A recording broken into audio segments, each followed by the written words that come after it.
যদিও সাগর এখনো উত্তাল, তবে এই যে একটু আগে যে ভয়াবহতা ছিল সাগরের অতি প্রবল বেগে বাতাস এবং যে ভারী বৃষ্টি, তার কিছুটা কমে এসেছে। আমরা এখন সাগরের অবস্থাটা একটু দেখাতে চাই যে এই মুহূর্তে কক্সবাজার সমুদ্র সৈকতে যে লাবণী পয়েন্ট আছে, আর সেখানে এই উত্তাল অবস্থা আমরা দেখতে পাচ্ছি। তবে কিছুক্ষণ আগেও সাগর আরো বেশি উত্তাল ছিল এবং প্রবল বেগে বাতাস বয়ে চলছিল।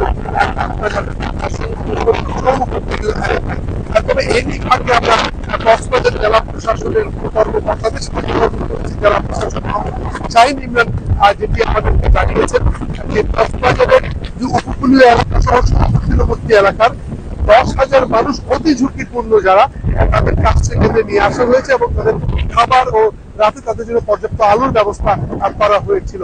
আর সেই সাথে আরেকটি বিষয় আমরা একটু জানিয়ে রাখতে চাই যে কক্সবাজারে এখনো পর্যন্ত যে কি ক্ষয়ক্ষতি হয়েছে এটির এখনো পর্যন্ত উপজেলা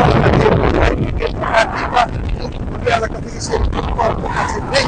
তবে আমরা যদি বিভিন্ন জায়গায় যোগাযোগ করেছি, উপজেলা লেভেলে আমরা যোগাযোগ করেছি, সেখান থেকে যে তথ্য আমরা পেয়েছি সেই তথ্যে আমরা যেটা বলতে পারি যে খুব বড় কোনো ক্ষয়ক্ষতি এখনো হয়নি। অন্যদিকে যে জেলা প্রশাসক মোহাম্মদ শাহিন ইমরান আমাদের জানিয়েছে যে কোনো পরিস্থিতি মোকাবেলায় তারা প্রস্তুত আছে এবং মানুষ ক্ষতিগ্রস্ত হয়ে তাদের সেই ক্ষতি পুষিয়ে দেওয়ার জন্য ব্যবস্থা রয়েছে।